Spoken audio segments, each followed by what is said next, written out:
Welcome to the show. Thank you. And congratulations on, what is it, season 3 now? Season 4 of The Good Place. That started tonight. Yes, it's the final season. Congratulations. I love the premise of the show because it's basically like it's like the afterlife. And then some people are in hell, some people are in heaven, but then some people have been mixed up on where they should be. Where do you think you would be? The Good Place or...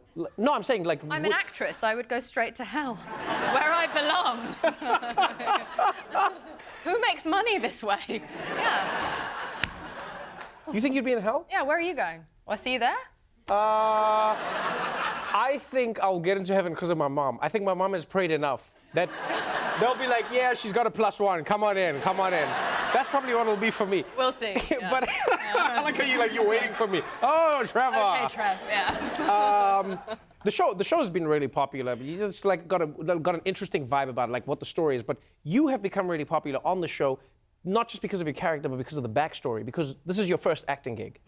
You were a teacher. No, I was a teacher, then a TV host, so I used to do what you do. Okay. For less money. Yes. And I then moved to America, didn't know what I was going to do. Oh, so you were getting paid in pounds? Yeah. So maybe it's more money, Well, but carry on. It's kind of the same now because of the economy. Well, but, that's Brexit, not my fault. Yes. I know.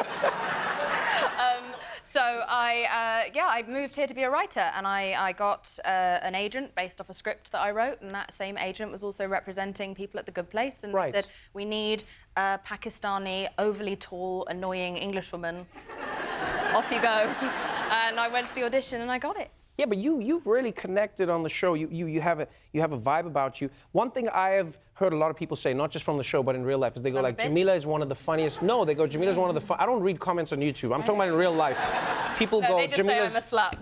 They go, Jameela is one of the funniest people you will ever meet, but she is also one of the most, like, what people would say, woke people you will ever meet at the same time. Right. Right? Like, how did that journey begin? How do you go, like, we all grow up in the world that we grow up in. Yeah. Right? I always say to people, like, I think wokeness is learned. I don't think anyone just wakes up and they're just like, this is how the world works. Yeah. It's been a journey for you. Where did it begin? It's probably around 19 years old. That's when I started activism, and started in activism, rather. And it's just been it's just an ongoing journey. It's an it's an uphill struggle, I guess. Like, you know, it's something that you're constantly learning in. No one is perfectly woke. No one knows all of the answers. Everything is constantly updating around us in humanity, and we need to update alongside it. And so I call myself a feminist in progress because I consider myself never fully formed. And I think that that helps me know that I always have more to do, more to learn. Oh, wow. And I can always be and do better. So, you know.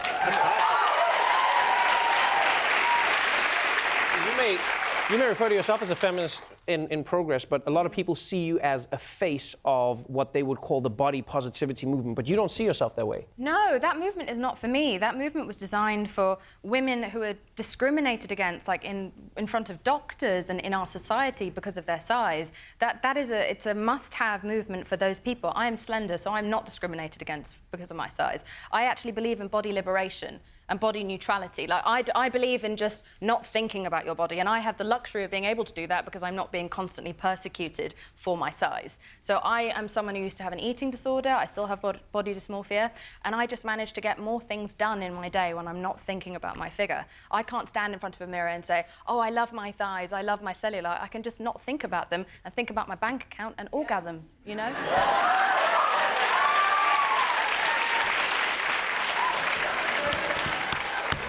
Did you say, think about my bank account and orgasms? Yeah.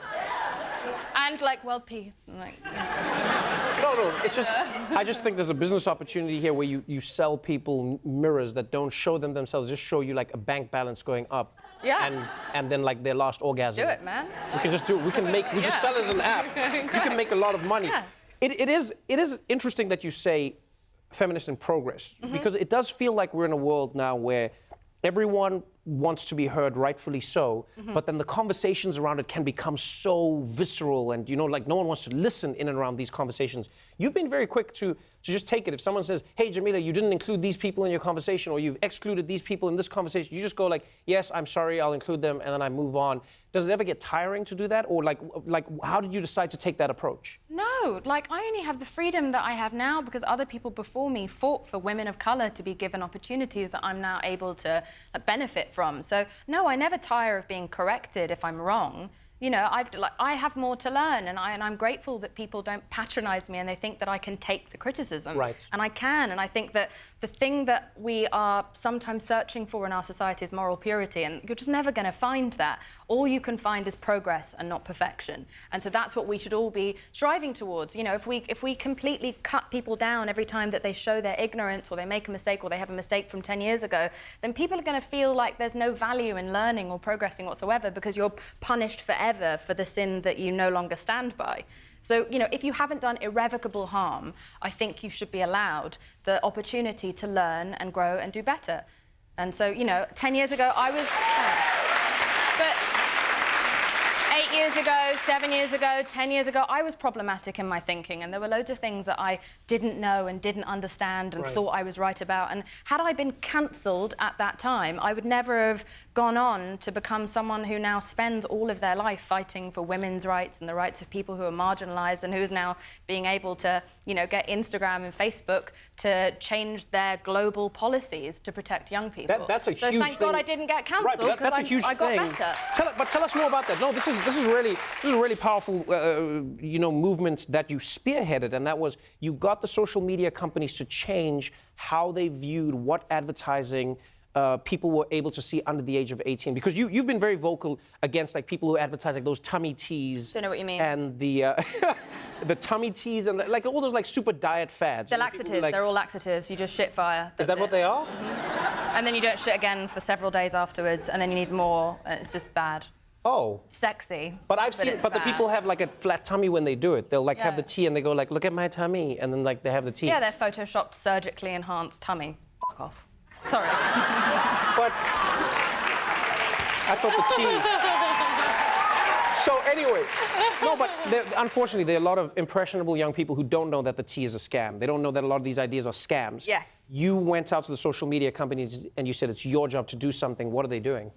So they have made it impossible for minors, anyone under the age of 18, to see cosmetic surgery procedures being sold or any kind of diet or detox products. It just will not come up on your feed. And if you are over 18 and you don't want to see these things, and you see that people are selling like false claims, like lose 300 pounds in 5 minutes if you just drink this, like, I don't know, banana. Right, that's like, that would be like a piranha drink. It was like, drink these piranhas. Yeah, you drink piranhas and they eat you and you lose everything. And so you can report those and they get taken down. So Instagram and Facebook also, these two like huge corporations, are most importantly making a stand against, because we've like hyper-normalized this culture of celebrities and influencers just being able to sell like everything other than heroin injected into your eyes freely on the internet to their really young followers. And so what we needed was the powers that be to say, no, we do not accept this. And so this is just the start of what I'm doing. Like next, I'm moving on to legislation, because we need to get this stuff off the market and away from children. I'm someone who took these products and I will never get my full health back. And so I'm damned if this is going to happen again 20 years later. Wow. I think I'm going to see you in heaven. I'm just putting it out there. The final season of The Good Place airs Thursdays at 9 p.m. on NBC. Jameela Jamil, everybody.